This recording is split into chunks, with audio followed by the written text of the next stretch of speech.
first few bans. Tatanggalin ni Coach Wynot ang chip at tatanggalin naman ni Coach RC yung buoy na sila mismo yung nagturo kanina. O parang tanggalin na lang nila para balik na ulit sila sa mga mages or ibig sabihin nito may chance na ma-open either Selena, either yung Navaria, pwede magamit. So, pwede nga magbago na dito yung tempo. Sabihin na natin yung pinaka-dynamics ng hero composition dito ng ating mga teams.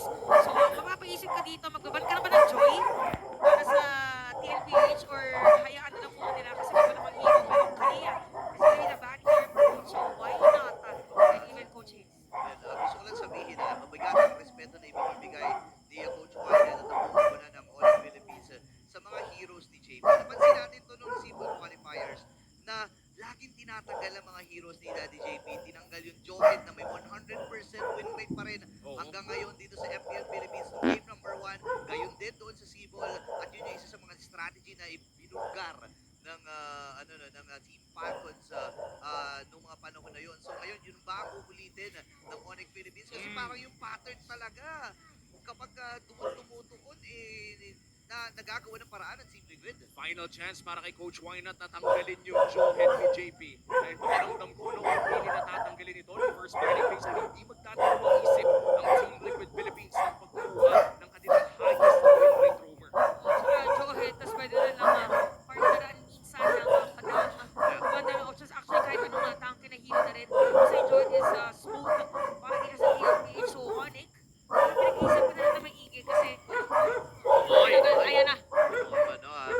Feeling ko, Ang tanong, feeling ko, halimbawa, Onyx Philippines, parang ibibigay nila yung Joy. Tapos sila ata kumuha ng Joy dito eh. so kumuha niya yung Joy, kumuha nila yung Joy. Ayan. Ayan na nga ba, sinasabi natin. Gusto ko may Joy, pwede mag-Joy. Ulit yung yung Onyx. Parang at this point kasi kahit sinong assassin na yung ilabas ng Onyx, okay na. Si TLPH is sobrang sanay at gamay nila yung Joe. Kumbaga, at this point parang ito na nga yung parang kung Estes para sa dating Blacklist Joe-hit yung sa International, kanila. Joe-hit yung sa TLPH ngayon eh. Oo, 100% pa naman yung win rate eh. Oh, may talo na ba yung Windows ni Rene J? Meron na. Pero winning is pa rin. Winning is pa rin ngayon. Ano kaya magiging sagot dito ng Onyx Philippines? So available pa naman yung mga Hylos, Katot Katsa, even the Harem is available. Ayun na yung Joy and Katot. So ano sila dito, more on comfortability na rin. Yung Katot dito ay depende pa kung kanino mapupunta. May option either si Bruce Cole or Dirk para dito sa Onyx Philippines.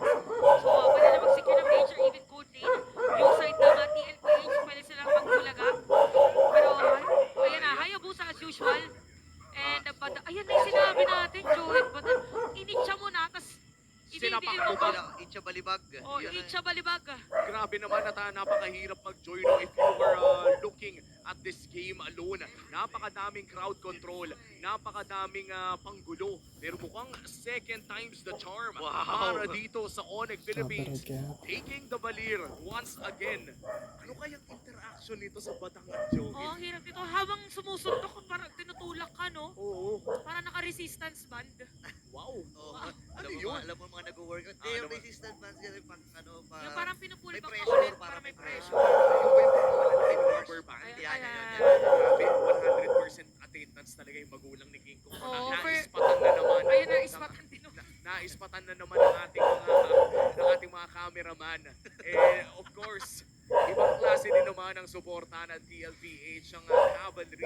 Grabe din ang suporta dito, pero ang sagot ay Tinanggal yung tanggal Selena, na naman tsaka yung yung, Selena. tsaka yung Farsa dito. Yan yung pinaka nagiging strength ngayon ng side ng Onyx. Kasi parang specifically yung hero nila for your Super Prince is magandang pang counter dun sa bandang sabihin na natin yung mga pang front ng Onyx, ng TLPH. So dahil doon medyo restricted yung movement ngayon ng TLPH for this game. Pero meron pa namang other heroes. Vexana, kaso parang Vexana against Valir, medyo magkaiba kasi ng range eh. Not unless magpaparamis sila. dapat okay. I mean, yun yung naiisip ko dito. Tsaka parang si Coach Wynot, nililimit, parang limit testing ata to eh. Sige nga, try nga natin ibigay kay, kay JP yung kanyang Joket kung kaya nating sabayan. Lalo na may ibang putahe nga sila na inilabas dito which is the Valier. Ngayon wala pa silang gold lane na, pwedeng mauna na sila dito, may ano pa, may Moscow pa. May Harith pa nga din May kung Harith gusto pa. nilang kunin eh. And honestly speaking, kung nag-Harith sila dito, parang medyo sobrang dami ng magic damage. Medyo bothering na dahil pati yung Gatot Kacha eh, magic damage din na binibigay. Moscow. Kaya naman Moscow ang kanilang pipiliin once again. Ano kaya magiging sagot dito ni Oheb? Potentially Harith na naman to eh. Ano pa rin sila dito yung okay lang sila dito ng magic damage. Kaya kailangan nila dito ng hero for magic damage para may pang burst agad sila. Kasi pag specifically Hayabusa, Joy and even na badang lang yung pagkukuhanan dito, kulang na kulang pa. Continuous yung magic damage dito ng side ng Onyx Philippines. Eh paano kung nag-Beatrix bigla si Oheb? Wala lang, parang Johead Bea, magsha-shotgun ako dito sa larong ito.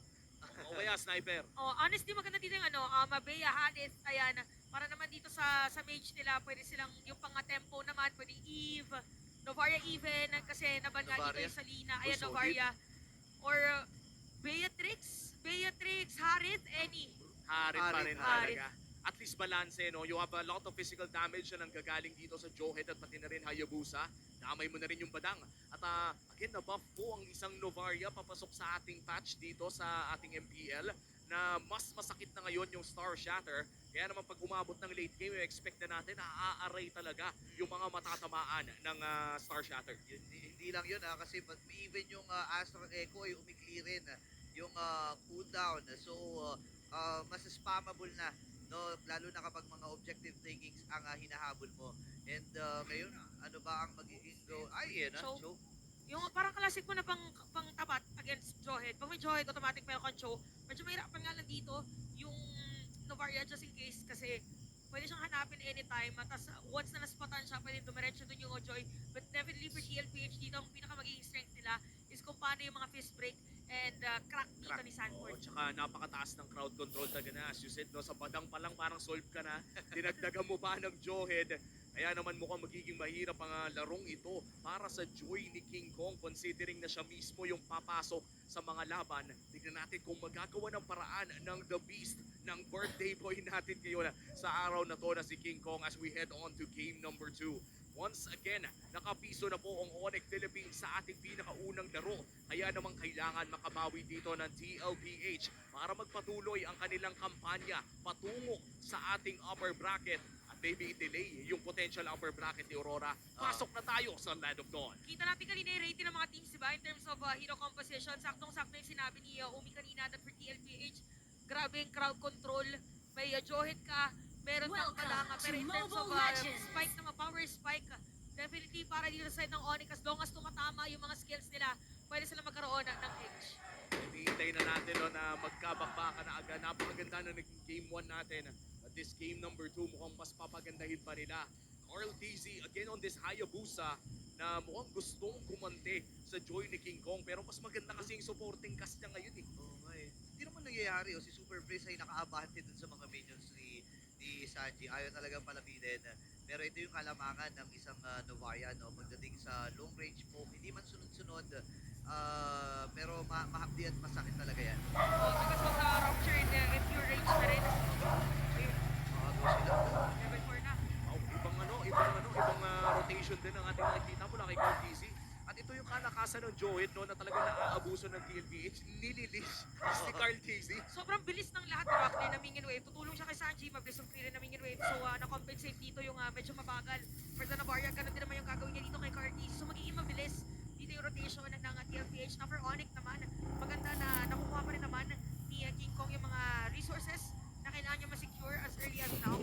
But definitely for both teams dito, magiging malaking factor kung paano yung kanila magiging rotation, kung mag-go day pa sila or focus sila sa XP lane. Mukhang kalmado muna no at para sa larong ito kanina parang 2 minutes pa lang suntukan na. Ngayon nagto 2 minutes na wala pa nga nagsasakitan. Literal may tatamang isang abilidad pero titigil na agad nila. Ang ating first turtle ay lalabas na rin in 5 seconds. Mukhang mauuna sa pwesto ang Onyx Philippines dahil nagpo-purple buff pa dito sa Carlito. Ng gugulo, binitawan na ni Carlito yung unang king sa pudera. Ito,